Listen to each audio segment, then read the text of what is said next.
WhatsApp deer, কেমন আছো তোমরা?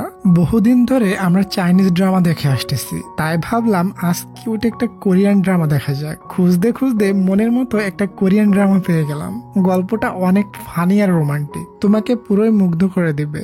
আজকের গল্পের কোনো ইন্ট্রো দিব না, না হয় মজাটাই নষ্ট হয়ে যাবে। চলো আমরা সরাসরি গল্পে চলে যাই। ড্রামার শুরুতে আমাদের এই ড্রামার হিরো জুনকে দেখি। সে একটা এনিমেল ডক্টর, সাথেই সে খুবই হ্যান্ডসাম। এজন্য তো মেয়েরা তার সাথে ট্যাঙ্কি মারে, বাট সে কোনো মেয়েকে পাত্তাই দেয় না।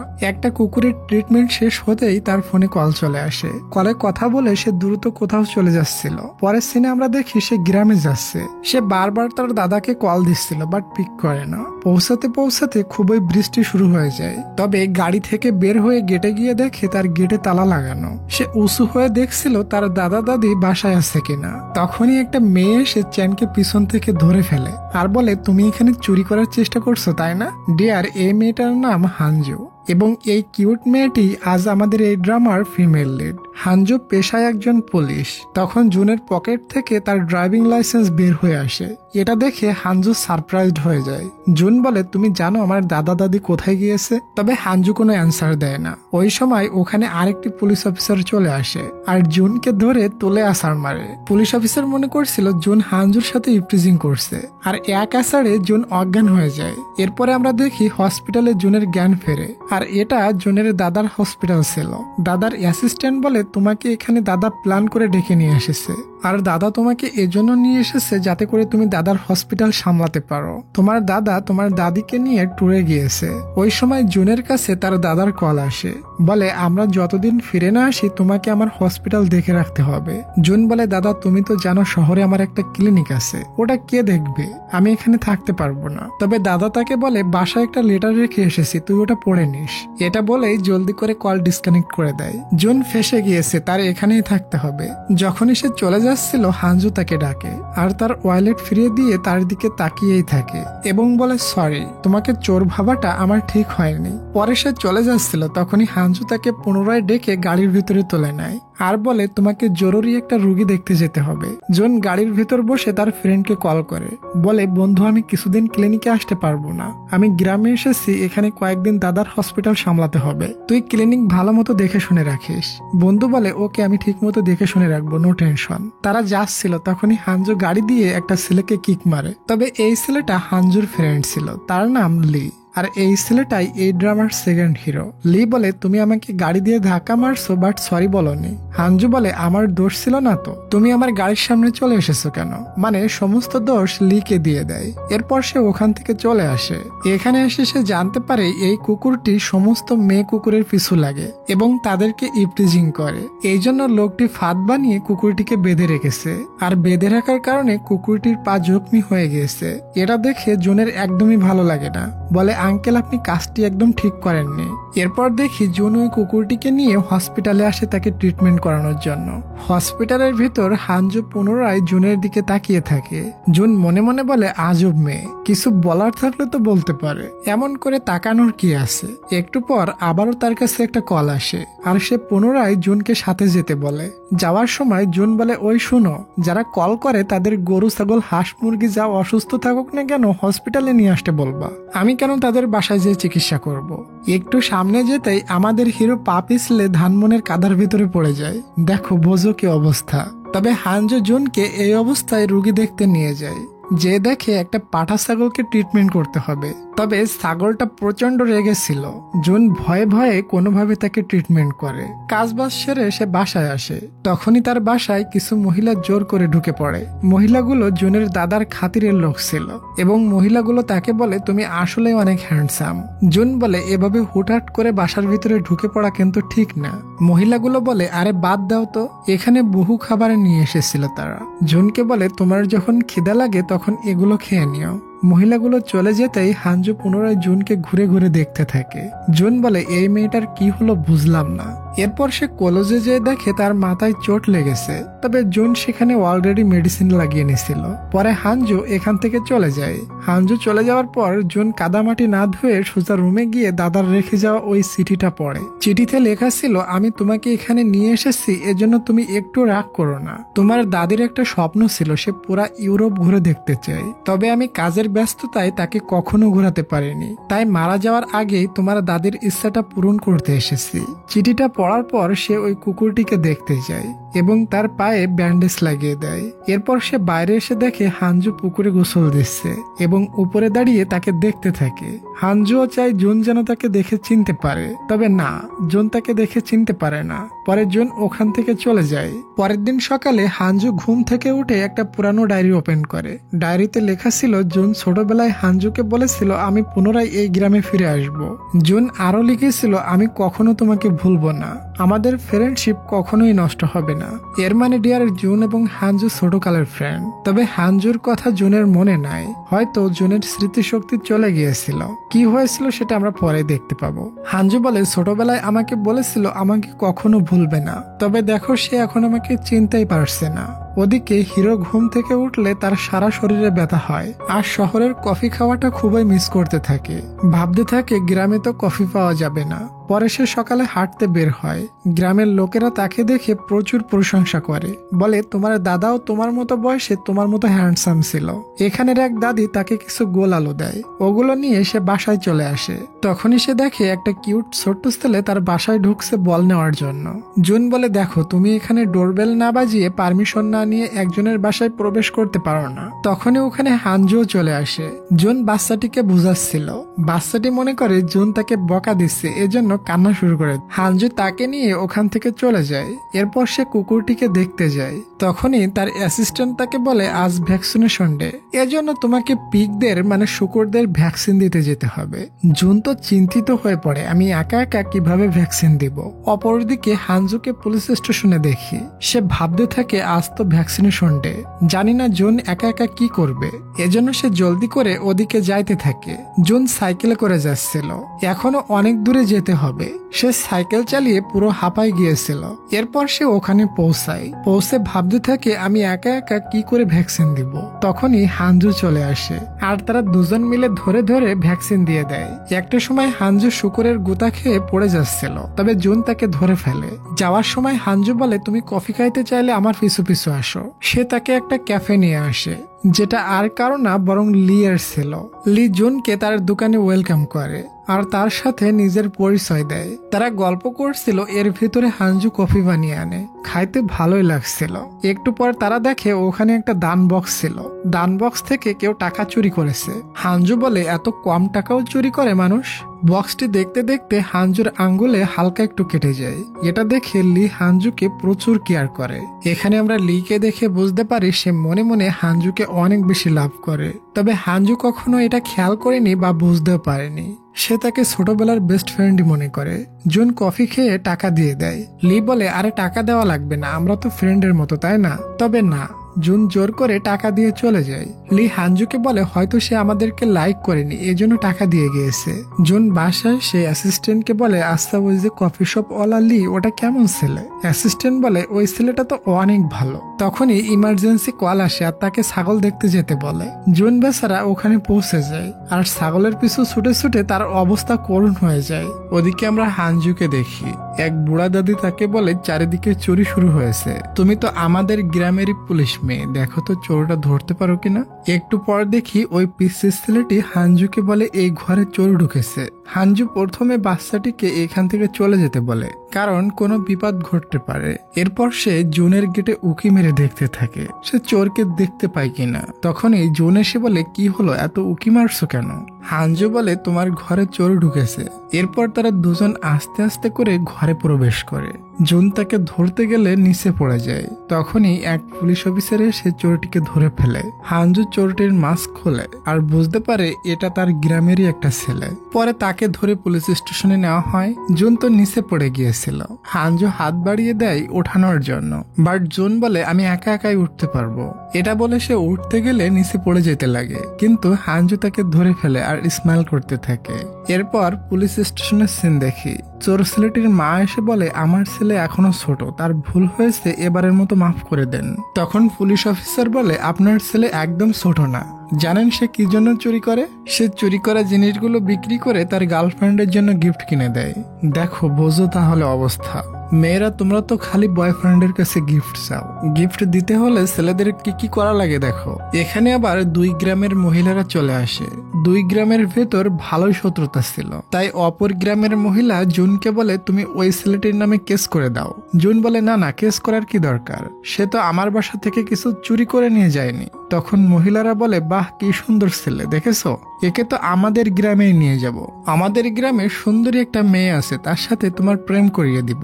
অপর গ্রামের মহিলারাও সেম কথা বলে, আর জুনকে নিয়ে 2 গ্রামের মহিলারা টানাটানি শুরু করে দেয়। আর 2 গ্রামের মহিলাদের ভিতর চুল টানাটানি শুরু হয়ে যায়। জুন চিল্লিয়ে বলে চুপ করো, আমি কারো গ্রামে থাকবো না, আর আমার গার্লফ্রেন্ডও লাগবে না।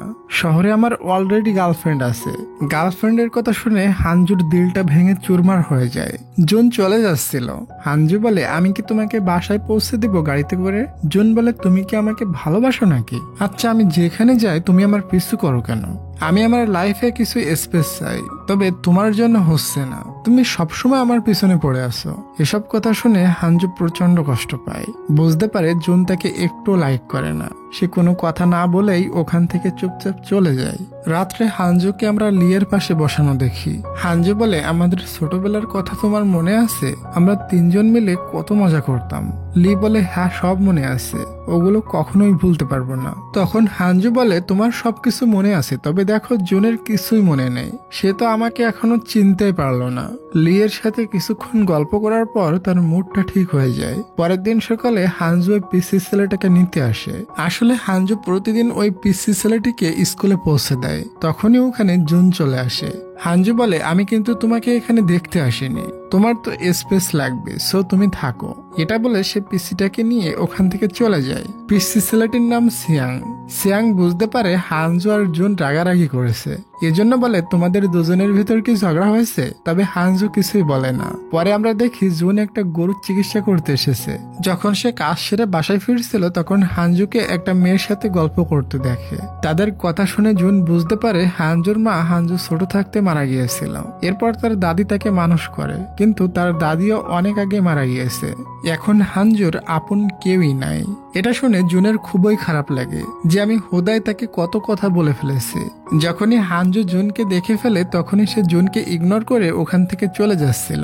জুন বলে চলো আমি তোমাকে সাইকেলে পৌঁছে দিই। হানজু বলে না না, লাগবে না, আমি একাই চলে যেতে পারবো। পেছন থেকে লি তাদের দুজনকে দেখে ফেলে আর সেই রকমের জেলাস ফিল করে। সে গাড়ি থেকে নেমে ওখানে যেতে চাচ্ছিল, বাট তখনই তার জরুরি কল আসে, এজন্য তাকে ওখানে চলে যেতে হয়। হানজু চলে যায় আর পিছন থেকে জুন তাকে দেখতে থাকে। পরের দিনের সিন দেখি জুন ক্যাফে চলে আসে কফি খাওয়ার জন্য, বাট কাউকে না পেয়ে সে একা একা কফি বানায়। তখনই এখানে সে একটি ফটো দেখে। ফটোতে লি, হানজু আর গ্রামের কিছু মেয়ের আসছিল। সে এসব দেখছিল, তখনই ওখানে হানজুও চলে আসে। ওদিকে দেখি গ্রামের সবাই আজ ফল বনে কাজ করছিল। তখন এক আন্টি এসে বলে তোমরা দুজনে এসে আমাদের হেল্প করে দাও। জুন কাজ তো করতে যায়, তবে অভ্যাস না থাকার কারণে করতে পারছিল না। এজন্য হানজু এসে জুনকে দেখিয়ে দেয় এভাবে না এভাবে করতে হয়। আর জুনকে বলে আমি জানি তুমি গ্রামের লোকদের তেমন পছন্দ করো না, সাথে তুমি আমাকে বলেছিলে তোমার সাথে দূরে থাকতে, আর আজ দেখো তোমাকে গ্রামের কাজই করা লাগছে। জুন কিছু বলার আগে দেখি গ্রামের আন্টিরা তাদের দুজনকে দেখে কানাঘুষা করতে থাকে। বলে এদের দুজনের ভেতর কিছু না কিছু তো চলতেছে। এখানে লিও এসেছিল। হানজু আর জুনকে একসাথে দেখে সে খুবই জিলাস ফিল করতে থাকে। কাজ শেষ হওয়ার পর সমস্ত আন্টিরা ওখান থেকে চলে যায়। তখন জুন লিকে বলে তোমার তো অনেক ট্রাক আছে, আমার কাছে একটা বিক্রি করবে? প্রথমে তো লি বেচতে চায় না, পরে রাজি হয়ে যায়, তবে দাম চাই 10 মিলিয়ন। এটা শুনে হানজু বলে এত দাম কেন? এটার নতুন দাম তো এত হবে না, তুমি কিছু কম করে দাও। জুন একটা ট্রাক পছন্দ করে ফেলে, তবে লি তার দাম কমই রাখতে চায় না। তখন হানজু বুদ্ধি খাটিয়ে বলে পাশে একটা শপ আছে, ওখানে না অনেক ভালো ভালো গাড়ি পাওয়া যায়, আর যদি কাপলরা কিনতে যায় তাহলে তো অনেক ডিসকাউন্ট দেয়। এজন্য তুমি আর আমি কাপল হওয়ার নাটক করে ওখান থেকে খুবই কম দামে গাড়ি কিনে নিয়ে আসবো। এটা শুনে লি তো খুবই জেলাস হয় আর বলে আমি তার থেকে কম দামে গাড়ি দিয়ে দিব, তারপরও তোমার জুনের সাথে কাপল হওয়ার নাটক করতে হবে না। জুন গাড়ি কিনে ওখান থেকে চলে যায়। হানজু তখন লিয়ের পাশে বসে স্মাইল করতে থাকে। তোমার কি খারাপ লেগেছে? আর তুমি আমার পাশে কোনো ছেলেকে দেখতে পারো না কেন? আমরা তো ছোটবেলার ফ্রেন্ড, তাই না? এমনটা করতে নেই। আচ্ছা ডিয়ার, তোমরা কি আমাকে একটা লাইক আর একটা সাবস্ক্রাইব করে দেবা? করে দাও প্লিজ, আর আমি আমার গল্পটা কন্টিনিউ করি। পরের দিন জুন হসপিটালে যেয়ে দেখে হানজু ওই কুকুরটিকে নিয়ে বাইরে খেলছে। হানজু বলে দেখো এখন একদমই ঠিক হয়ে গিয়েছে, এখন এটা নিয়ে কি করবা? জুন বলে কেউ যদি এটা পোষার জন্য নিয়ে যায় তাহলে তাকে দিয়ে দিব। তখন হানজু বলে এটা আমাকে দিয়ে দিবে, আমি পুষবো। সাথেই কিউট কিউট লুক দিয়ে বলে আমি তার অনেক খেয়াল রাখবো, দেবে আমাকে? এমন কিউট লুক দেখে জুন স্মাইল করতে থাকে আর বলে হ্যাঁ তুমি নিয়ে যাও। পরে আমরা দেখি হানজু ওই কুকুরটিকে নিয়ে বাসায় এসেছে। সে ডগিকে দেখে ছোটবেলার কথা কল্পনা করতে থাকে। ছোটবেলায় জুন তাকে এমন একটা ডগি গিফট দিয়েছিল। ডগিটার দেখতে অনেক বেশি কিউট ছিল, তবে পরে ওই ডগিটা মারা গিয়েছিল। এজন্য জুনের কাছ থেকে আবারও একটা ডগি গিফট পেয়ে সে খুবই খুশি। পরের দিন জুন দেখছিল হানজু আশেপাশে আছে কিনা, এবং ফাইনালি সে তাকে পেয়ে যায়। এরপর তারা দুজন হাঁটতে বের হয়। একটা পর্যায়ে হানজু বলে তোমার গার্লফ্রেন্ড আছে আর শহরে তোমার কোনো ফ্রেন্ডস নাই? কিন্তু জুন গার্লফ্রেন্ডের কথা কিছু বলে না, তবে ফ্রেন্ডের কথা বলে। বলে শহরে আমার বহু ফ্রেন্ডস আছে। দুজন কথা বলছিল, তখনই ওখানে লি চলে আসে আর গাড়ি থেকে নেমেই জুনকে ওয়ার্নিং দেওয়া শুরু করে। বলে নেক্সট টাইম আর জন্য তোমাকে কোনো সময় হানজুর সাথে না দেখি। এসব বলে লি ওখান থেকে চলে যায়। এটা দেখে হানজু তো অবাক, লি এমনটা করলো কেন? পরের সিনে দেখি জুন হসপিটালে ছিল। হানজু দৌড়ে এসে বলে আমার ডগিকে খুঁজে পাচ্ছি না। এরপর তারা দুজন মিলে ডগিকে খুঁজতে বের হয়ে পড়ে। বহু খোঁজাখুঁজি করে, তবে কোথাও পাচ্ছিল না। তারপর জুন দেখে ডগি মশাই লেজ উঁচু করে একদিকে দৌড়ে যাচ্ছে। তারা দুজন তার পিছু করে। জঙ্গলে একটা জায়গায় যেয়ে দেখে ওখানে ছোট ছোট গুলুমুলু ডগির কিছু বাচ্চা। তখন তারা বুঝতে পারে ওই ডগিটা এদের বাবা, তাই সে এখানে দৌড়ে এসেছে তার ছেলে মেয়ে আর প্রেমিকার সাথে দেখা করার জন্য। তারা দুজন মিলে এসব কাণ্ড দেখছিল। তখনই হঠাৎ বাচ্চাদের মা ডগিটি জুনের উপরে আক্রমণ করে দেয়। এটাতে জুনের হাতে কিছুটা জখম হয়ে যায় আর তার চোখে লাগানো লেন্সটাও ওখানে খুলে পড়ে যায়, যার কারণে জুন তেমন একটা ক্লিয়ার দেখতে পাচ্ছিল না। দুজন মিলে অনেক খোঁজাখুঁজি করে, তবুও পায় না। হানজু জুনের কলেজে যেয়ে বলে তুমি কি সত্যি দেখতে পাচ্ছ না? তখনই জুনের ফোনে কল আসে আর এক মহিলা বলে আমার গরুর ডেলিভারি করতে হবে, শীঘ্রই দৌড়াও। জুন ঠিক মতো দেখতে পাচ্ছিল না, তারপর ওখানে চলে আসে। এরপর হানজু আর জুন মিলে বেবিটাকে বের করে। হানজু বলে তুমি কত ভালো ছেলে আর খুবই স্মার্ট। আন্টি বলে আজ রাতে পার্টি আছে, তোমরা দুজন কিন্তু অবশ্যই আসবে। এরপর সিন চলে আসে রাতের পার্টিতে। পার্টিতে সবাই এসেছিল, এখানে লিও এসেছে। জুন আর হানজুকে দেখে লি তো জেলাসে ফুলে যায়। এরপর সবাই মিলে বহু ড্রিঙ্কস করে আর অনেক মজা মাস্তি করে। সবাই মিলে হানজুকে গান গাইতে বললে হানজু গান গাওয়া শুরু করে। জুন তো তার গলায় গান শুনে পুরাই ফিদা হয়ে যায়। এরপর তারা দুজন বাসায় যাচ্ছিল। হানজু বলে অনেক অন্ধকার, সাবধানে হাঁটো না হয় পড়ে যাবে। তবে হানজু নিজেই পড়ে যায়, কিন্তু জুন তাকে ধরে ফেলে। এখানে তারা দুজন একে অপরের অনেক ক্লোজে চলে আসে। জুনের সাইকেল নিচে পড়ে গিয়েছিল এবং সাইকেলের কিছুটা ক্ষতিও হয়ে গিয়েছিল। হানজু বলে আমার জন্য তোমার ক্ষতি হয়ে গেল। জুন হানজুর হাত ধরে বলে আরে কোনো ব্যাপার না। ওই সময় ওখানে লি চলে আসে আর বলে তোমরা কখন বের হয়েছো, এখনো এখানে কেন? জুন ওখান থেকে চলে যায়, বলে আমি কাবাবের ভেতর হাড্ডি হতে চাই না। তখনই লি জুনের সামনে হানজুকে প্রপোজ করে দেয়, বলে আমি ছোট থাকতে তোমাকে অনেক লাইক করি। এসব শুনে হানজু অবাক হয়ে যায়, তবে হানজু তাকে হা না কোনো অ্যান্সার দেয় না। এসব দেখে জুন মনে মনে অনেক কষ্ট পায়, কারণ জুনও মনের অজানায় হানজুকে ভালোবেসে ফেলেছে। এখানে সিন কাট হয়। পরের দিন হানজু সিয়ংকে নিতে আসে। জুন হানজুকে দেখে কোনো কথা বলে না, ওখান থেকে তাকে ইগনোর করে চলে যায়। হানজু বুঝতে পারে কালকের ওইসবে জুন হয়তো কষ্ট পেয়েছে। পরে আমরা দেখি লি পুলিশ স্টেশনে আসে হানজুর সাথে মিট করতে। লি বলে, তুমি অনেক ভেবে চিনতে পরে অ্যান্সারটা দিও, আমি তোমার রিপ্লাইয়ের জন্য ওয়েট করব। তবে তুমি আমাকে অ্যাকসেপ্ট না করলেও আমরা আগের মতো বন্ধু হয়ে থাকবো। এসবে হানজু অনেক বেশি কনফিউশনে পড়ে যায়। সে এখন কাকে চুজ করবে, একদিকে লি আর একদিকে জুন। আর জুন তো হানজুর ছোটকালের ক্রাশ। জুন কাজে যাচ্ছিল, তখনই সে হানজু আর লিকে একসাথে দেখে ফেলে এবং তার মন অনেকটাই খারাপ হয়ে যায়। এরপর যখন সে কাজে আসে তখনই তার অ্যাসিস্ট্যান্ট তাকে বলে হানজু ডগির বাচ্চাদের দেখতে জঙ্গলে গিয়েছে আর তার সাইকেলটাও এখানে রেখে গিয়েছে। এটা শুনে জুন একটু চিন্তায় পড়ে যায়। মেয়েটা একা একা জঙ্গলে গিয়েছে, তার তো একটা কিছু হতেও পারে। তাই সে দ্রুত হানজুকে খুঁজতে জঙ্গলে চলে আসে। হানজু তো জুনকে দেখে সারপ্রাইজড হয়ে যায়। জুন দেখে হানজুর হাতে একটু কেটে গিয়েছে। এটা দেখে জুন বলে, তুমি ডগিদের হেল্প করতে এসেছো ভালো, তবে একা একা না এসে লিকে তো সাথে নিয়ে আসতে পারতা। তুমি একটা মেয়ে, তোমার তো একটা প্রবলেম হতে পারতো, তাই না? হানজু কি বলবে, চুপচাপ তার কথা শুনতে থাকে। এরপর তারা ডগের বাচ্চাদের নিয়ে হসপিটালে পৌঁছে যায়। হানজু চলে যাচ্ছিল, তবে জুন তাকে ডেকে তার হাতে মেডিসিন লাগিয়ে দেয়, বলে নিজের খেয়াল রাখতে শিখো। তার এমন কেয়ার হানজুর দিল ছুঁয়ে যায়। রাতে হানজু বসে জুনকে নিয়ে ভাবছিল, বলে সে আমাকে চিনতে পারছে না কেন, আমাদের ছোটবেলার কথা তার মনে পড়ছে না কেন। পরের দিন দেখি জুনের কাছে লি একটা কুকুর নিয়ে আসে ট্রিটমেন্টের জন্য। বলে ডগিটা অনেক চকলেট খেয়ে নিয়েছে। আরো বলে হানজু নিয়ে আসতে চাইছিল, বাট হানজুর ছোটখাটো অ্যাক্সিডেন্ট হয়ে গিয়েছে, তার পায়ে চোট লেগেছে, এজন্য হানজু আসতে পারেনি। আর এখানে লি হানজুকে বলে, আমি জানি না হানজু তোমাকে এত কেয়ার করে কেন, আমি চাই না তুমি আমাদের দুজনের মাঝে আসো, এজন্য যত দ্রুত সম্ভব তুমি গ্রাম ছেড়ে শহরে চলে যাও। এসব বলে লি এখান থেকে চলে যায়। এরপর জুন হানজুকে দেখতে আসে। তার পায়ে ইনজুরি হয়েছিল, তারপরও সে বসে বসে কাজ করছিল। এটা দেখে জুন খুবই রেগে যায়, বলে এমন অবস্থায় তুমি রেস্ট না করে এসব কি করতেছো। এসব রাগ দেখিয়ে জুন এখান থেকে চলে যায়। তবে এটা রাগ না, এটাই সত্যিকারের ভালোবাসা। পরে আমরা দেখি হানজু একটু ঠিক হতেই পুলিশ স্টেশনে পৌঁছে যায়। অফিসারকে বলে, আমার বাসায় বসে থাকতে ভালো লাগছে না, তাই একটু কাজ করতে চলে এলাম। তবে অফিসার হানজুকে বাসায় পাঠিয়ে দেয়, বলে তুমি একদমই ঠিক হবে তারপরে ডিউটি করবে। ওদিকে জুনের নিকটে ওই পিচ্চিটা আসে আর বলে, আচ্ছা তুমি কি হানজু আন্টির উপরে রেগে আছো? আমি বুঝতে পারছি হয়তো তোমাদের ভিতর কোনো রাগারাগি হয়েছে। ওই সময় পিচ্চির ফোনে হানজুর কল আসে। পিচ্চিটা জুনের কাছে ফোন ধরায় দিয়ে বলে, তুমি আন্টির সাথে কথা বলে সবকিছু ঠিক করে নাও। জুন ফোনটা কানে নিতেই একটা চিৎকার শুনতে পায়। আসলে হানজুর ভয়ানক একটা অ্যাক্সিডেন্ট হয়ে গিয়েছে।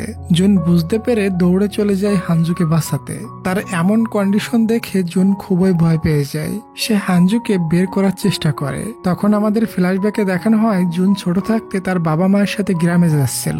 ওই দিন এমনই বৃষ্টি হচ্ছিল আর একটা সময় তাদের গাড়ির ভয়ানক একটা অ্যাক্সিডেন্ট হয়ে গিয়েছিল।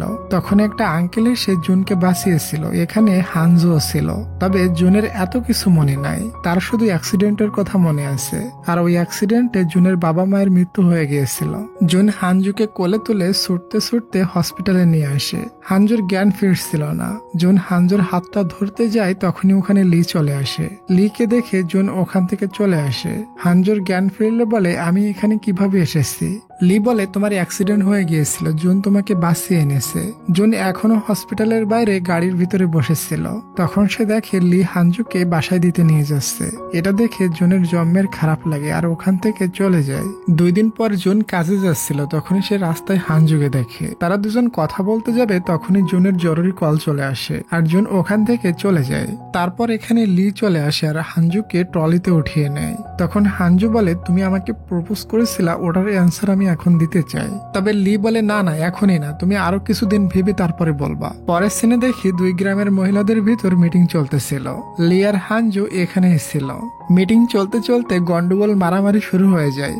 এরা বলে আমাদের গ্রাম ভালো, ওরা বলে ওদের গ্রাম ভালো। এখানে আমরা গুতোগুতি চুল টানাটানি সব সিন দেখতে পাই। পরের সিনে দেখি হানজুর মনটা একটু খারাপ ছিল, তাই সে ওখানে যাচ্ছিল যেখানে সে ছোটবেলায় জুনের সাথে খেলা করতো। ওদিকে জুনকে একটা দাদা বলে, তুমি আমাকে চিনতে পারোনি, তুমি অনেক বড় হয়ে গিয়েছো। তোমার বাবা মায়ের মৃত্যুর পর তুমি কয়েক বছর আমার কাছে ছিলে, এরপর তোমার দাদা এসে তোমাকে নিয়ে গেছিল। কথায় কথায় এটাও বলে, হানজু আর তুমি ছোটবেলায় খুবই ভালো ফ্রেন্ড ছিলে, আমাকে ভুলে গেলেও হানজুর কথা তো তোমার মনে আছে তাই না? এসব শুনে জুন অবাক হয়ে যায়। জুন বুঝতে পারে এজন্য হানজু তাকে এমন করে ঘুরে ঘুরে দেখত। জুনও হাঁটতে হাঁটতে ওই জায়গায় চলে আসে। সেখানে হানজু আগে থেকেই বসেছিল। তখন জুনের পাস্টের কথা মনে পড়ে যায়। যখন সে ছোটকালে খুবই আপসেট থাকতো তখন হানজু এসে কোনো না কোনো ভাবেই তার মন ভালো করে দিত। যেদিন জুন গ্রাম ছেড়ে শহরে চলে যাচ্ছিল ওই দিন সে হানজুকে একটা ডায়েরি দিয়েছিল আর বলেছিল আমার জন্য ওয়েট করবা, আমি তোমার কাছে একদিন না একদিন ফিরে আসবো।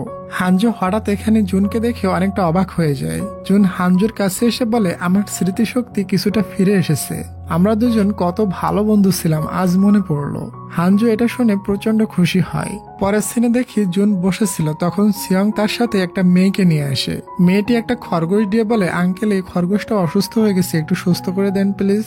এটা বলে খরগোশটা দিয়ে পিচ্চি মেয়েটি কালো মুখ করে ওখান থেকে চলে যায়। জুন বুঝতে পারে সিয়ং এর বান্ধবী সিয়ং এর উপরে রেগে আছে। এরপর জুন বলে মেয়েটা তোমার উপরে রেগে আছে কেন? সিয়ং বলে আঙ্কেল রে সুই আমাকে একটা গিফট দিয়েছিল, তবে এখন আমার মনে পড়তেছে না সে আমাকে কি গিফট করেছিল। আমি বলতে পারিনি, এজন্য সে আমার উপরে প্রচন্ড রেগে আছে। জুন এখানে সিয়াংকে শেখাই দেয় সে কিভাবে সুয়ের রাগ ভাঙাবে। এসব শুনে সিয়াং ওখান থেকে চলে যায়। হানজু লক্ষ্য করে সিয়াং এর মনটা অনেক খারাপ। হানজু যখন তার কাছ থেকে এগুলো শুনে হানজু বলে তুমি জুনের আইডিয়া শুনবা না, আমি তোমাকে যে আইডিয়া দিচ্ছি তুমি তাই করো, দেখবা সুই তোমার উপরে ফিদা হয়ে যাবে। খানিকটা পর দেখা যায় সিয়ং কান্না করতে করতে জুনের কাছে চলে আসে আর বলে আঙ্কেল আমার সব শেষ। হানজু আন্টি আমাকে যে আইডিয়াটা দিয়েছিল আমি ওটা সুইকে গিয়ে বলেছি, সুই তো আমাকে পুরোই রিজেক্ট করে দিয়েছে, এমনকি সে অন্য একটা ছেলের সাথে বন্ধুত্ব করে নিয়েছে। জুন বলে এবার তুমি আমার দেওয়া আইডিয়াটা ট্রাই করে দেখতে পারো। সিয়াং বলে ওকে বস, এবার আমি আপনার প্ল্যান মতো কাজ করব। এরপর দেখি জুন হসপিটালে বসেছিল, তখনই ওখানে ওই পিসি মেয়ে সুই দৌড়ে আসে আর বলে আঙ্কেল দেখেন সিয়ং আমার সাথে কোনো কথাই বলতেছে না, সে আমাকে ছেড়ে কোথায় চলে গিয়েছে। জুন তো এটা শুনে খুবই চিন্তায় পড়ে যায়। সে দ্রুত পুলিশ স্টেশনে গিয়ে বলে সিয়ংকে পাওয়া যাচ্ছে না। হানজু তাকে হেল্প করার জন্য চলে আসে আর জুনকে বলে তুমি তাকে এমন আইডিয়া দিয়েছিলে তাই না? জুন বলে আমি তো তাকে বাসা থেকে যেতে বলেছিলাম না, আমি বলেছিলাম সুয়ের কাছ থেকে একটু দূরে থেকো। খুঁজতে খুঁজতে তারা সিয়াংকে একটা জায়গায় পেয়ে যায়। সিয়াং আগে বলে আঙ্কেল সুই আমার খোঁজ নিয়েছিল কি? জুন বলে খোঁজ নেওয়া মানে সে তো তোমার জন্য কান্না করে দিছিল। এটা শুনে সিয়ং তো অনেক খুশি হয়ে যায়। এরপর তারা তিনজন বাসায় ফিরে আসে। ফেরার পর জুন হানজুর হাত ধরে বলে আমাকে ক্ষমা করে দিও, আসলে ছোটবেলায় অ্যাক্সিডেন্টের পর আমি আমার ছোটবেলার স্মৃতিগুলো আস্তে আস্তে ভুলে গিয়েছিলাম। জুন তার হাত ধরেছে, এসব দেখে হানজুর তো সেই ভালো লাগে। পরের দিন আমরা হানজুকে দেখি, সে তো জুনকে নিয়ে সবসময় কল্পনার জগতে ডুবে গিয়েছে। পুলিশ অফিসার এগুলো দেখে অবাক, মেয়েটার কি হয়ে গেল দেখো দিন। পরের সিনে দেখি জুন আর হানজু একটা জায়গা থেকে গল্প করতে করতে আসতেছিল। যখন তারা হানজুর বাসার সামনে পৌঁছায় তখনই একটা মেয়ের এন্ট্রি হয়, আর এই মেয়েটি আর কেউ না বরং জুনের এক্স গার্লফ্রেন্ড মিন। হানজু তাদের দুজনকে দেখে বুঝতে পারে মেয়েটা হয়তো জুনের গার্লফ্রেন্ড, এজন্য সে এখান থেকে চলে যায়। জুন বলে তুমি এখানে এসেছো কেন? তুমি তো আমাকে ব্রেকআপ করেছিলে, আমাদের দুজনের সম্পর্ক ওই দিন শেষ হয়ে গিয়েছিল। মিন বলে এমনটা বলো না, আমি মানি পাস্টে আমারই ভুল ছিল, তাই এখন আমি আমার ভুলগুলো শুধরাতে চাই। আমাকে প্লিজ 1 সপ্তাহ সময় দাও, আমি তোমার ভেতর আমার ফিলিংস বানিয়ে দিব। তবে জুন তাকে চলে যেতে বলে। মিন বলে চিন্তা করো না, আমি তোমার বাসায় থাকবো না, আমি অন্য কোথাও থাকার ব্যবস্থা করে নিয়েছি। ওদিকে দেখি মিন যার বাসায় থাকতে চেয়েছিল তার বাসায় একটা প্রবলেম হয়ে যায়। এজন্য মহিলাটা হানজুকে বলে তুমি তো বাসায় একা থাকো, অনেক বড় বাসা তোমার, আমাদের এলাকায় একটা গেস্ট এসেছে, তুমি কি তাকে তোমার বাড়িতে একটু রাখতে পারবা? হানজু বলে হ্যাঁ রাখবো না কেন। এরপর হানজু তো জানতে পারে ওই মেয়েটি আর কেউ না বরং তার সতীন মানে মিন। এসব দেখে জুন তো প্রচুর রাগ করে, কারণ হানজু অলরেডি ভেবে নিয়েছে মিন তার গার্লফ্রেন্ড। তাই জুন দেরি না করে সোজা হানজুর সাথে মিট করে আর লিয়ের সামনেই বলে তুমি প্লিজ আমাকে ভুল বুঝো না, মিন আমার গার্লফ্রেন্ড না, ও আমার এক্স। এটা শুনে হানজু সারপ্রাইজ হয়ে যায় আর বলে তুমি এত দূরে হেঁটে এসেছো শুধুমাত্র এটা বলার জন্য? জুন মিথ্যা বলে দেয়, বলে না আমি তো ছাগলের ট্রিটমেন্ট করতে গিয়েছিলাম তাই এখানে তোমাকে দেখলাম, এজন্য ভাবলাম তোমাকে কথাটা বলে দিই। রাত্রে মিন আর হানজু বসেছিল। মিন হানজুকে বলে এখন আমার আর জুনের ভেতর কোনো সম্পর্ক নাই, আমারই দোষ ছিল, এখন আমি আমার ভুল বুঝতে পেরেছি, তাই আমি চেষ্টা করব জুনকে পুনরায় আপন করে নেওয়া। এসব শুনে শিয়া জেলাস্ত হয় প্লাস মনে মনে জন্মের কষ্ট পায়। পরের দিন মিন জুনের সাথে দেখা করতে হসপিটালের সামনে পৌঁছায়। তখন পিসি সিওয়াং মেয়েটাকে দেখে বলে তুমি তাহলে জুনের গার্লফ্রেন্ড, শুনেছিলাম তুমি দেখতে নাকি অনেক কিউট, আসলে তুমি দেখতে সত্যি অনেক কিউট। আচ্ছা ডিয়ার, তোমরা বলো তো, হানজোর থেকে মিন দেখতে অনেক কিউট তাই না? কমেন্ট করবা, আমি সবার কমেন্টে রিপ্লাই করব। পিসি বলে, তুমি যে জুনের গার্লফ্রেন্ড এটা কিন্তু আমার বিশ্বাস হলো না, কারণ আমি দেখেছি জুন আর হানজু চুপি চুপি দেখা করে আর কথা বলে। আমার মনে হয় ওরা দুজন একে অপরকে ভালোবাসে। এটা শুনে মিন একটু চিন্তিত হয়ে যায়। পরে মিন জুনের সাথে মিট করে এবং তাদের রিলেশনের ব্যাপারে কথা বলতে থাকে। গল্প করতে করতে ধুম করে জুনকে কিস করে দেয়। তবে এসব কিছু পিছন থেকে হানজু দেখে ফেলেছিল। জুন দ্রুত উঠে এসে হানজুকে হেল্প করতে থাকে। তবে এসব দেখে হানজু সেই লেভেলের কষ্ট পেয়েছিল, সে সবকিছু ফেলে রেখে ওখান থেকে ছুটে কান্না করতে করতে চলে যায়। পরের রাত্রে মিন আর হানজুকে দেখি। মিন বলে, আমার মনে হয় তোমরা ফ্রেন্ডের থেকেও বেশি কিছু। আমি দেখেছি জুন তোমাকে প্রচুর কেয়ার করে। তোমাদের ভেতর কিছু থাকলে বলো, আমি এখান থেকে চলে যাব। তবে হানজু কিছুই বলতে পারে না। পরের সিনে দেখি হানজু ফাইনালি লি এর প্রপোজালের অ্যান্সার দিয়ে দেয়। বলে, দেখো আমি অনেক ভেবে চিন্তে দেখেছি, তবে তোমাকে নিয়ে আমার মনের ভিতর কোনো ফিলিংস তৈরি হয়নি। আমি শুধুমাত্র জুনকে লাইক করি এবং তাকেই ভালোবাসি। এটা বলতে বলতে হানজু খুবই ইমোশনাল হয়ে কান্না করতে থাকে। রিজেক্ট হয়ে লি এর খারাপ লাগছিল। তারপরেও লি বলে, আরে সমস্যা নাই, আমরা কাপল হতে পারিনি তো কি হয়েছে, আমরা তো সারা জীবন বেস্ট ফ্রেন্ড হয়ে থাকবো। এসব শুনে হানজুর মুড কিছুটা ঠিক হয়ে যায়। জুন হসপিটালে যায়, দেখে মিন দাঁড়িয়ে আছে আগে থেকেই। মিন বলে, আমি জানি এখন আর আমাকে নিয়ে তোমার কোনোই ফিলিংস নাই, আর এটাতে তোমার কোনো দোষ নাই, সব দোষই আমার ছিল। এটাও জানি তুমি এখন হানজুকে ভালোবাসো, তাই আমি তোমাকে ডিস্টার্ব করতে চাই না। আমি গ্রাম ছেড়ে শহরে চলে যাচ্ছি। এরপর জুন হানজুকে খুঁজতে বের হয়। জুন লিকে বলে, তুমি হানজুকে দেখেছো? লি বলে, একটু পরে হানজু এখানে আসবে, তত সময় তুমি আমাকে হেল্প করো। হানজু এসে জুনকে দেখে ইগনোর করে ওখান থেকে চলে যাচ্ছিল। জুন তার পিছু পিছু আসে এবং একদমই ক্লোজে যেয়ে তাকে প্রপোজ করে দেয়। হানজু কিছু বলার আগে তার মাথার উপরে লেবু পড়া শুরু হয়ে যায়। তবে জুন তাকে কভার করে নেয়। হানজু বলে, আমি তোমাকে ভালোবাসি না, তুমি তো কিছুদিন পর এখান থেকে চলে যাইবা, তোমাকে ভালোবেসে কি লাভ, আমার তো সেই একাই থাকতে হবে। এটা বলে সে এখান থেকে চলে যায়। এরপর অ্যাসিস্ট্যান্টের কাছে হানজু জানতে পারে 2-1 দিনের ভিতরে দাদা চলে আসবে এবং জুন শহরে চলে যাবে। তখন হানজু খুবই আপসেট হয়ে যায়, আমি তাকে বিনা কিভাবে থাকবো। তখনই তার সামনে মিন চলে আসে আর বলে, আমি গ্রাম ছেড়ে চলে যাচ্ছি, কারণ জুন তোমাকে প্রচন্ড ভালোবাসে, সে আমাকে একটু ভালোবাসে না। হানজু তখনই ছুটতে ছুটতে হসপিটালে পৌঁছায়। বলে, তুমি নাকি গ্রামে চলে যাইবা, তাহলে আমি একা কিভাবে থাকবো। এটা শুনে জুন তো সারপ্রাইজড হয়ে যায়। হানজু ফাইনালি তাকে অ্যাকসেপ্ট করে নেয় এবং তাকে তখনই জড়িয়ে ধরে কিস করে নেয়। জুন তো এসব দেখে একদমই সারপ্রাইজ হয়ে গিয়েছিল।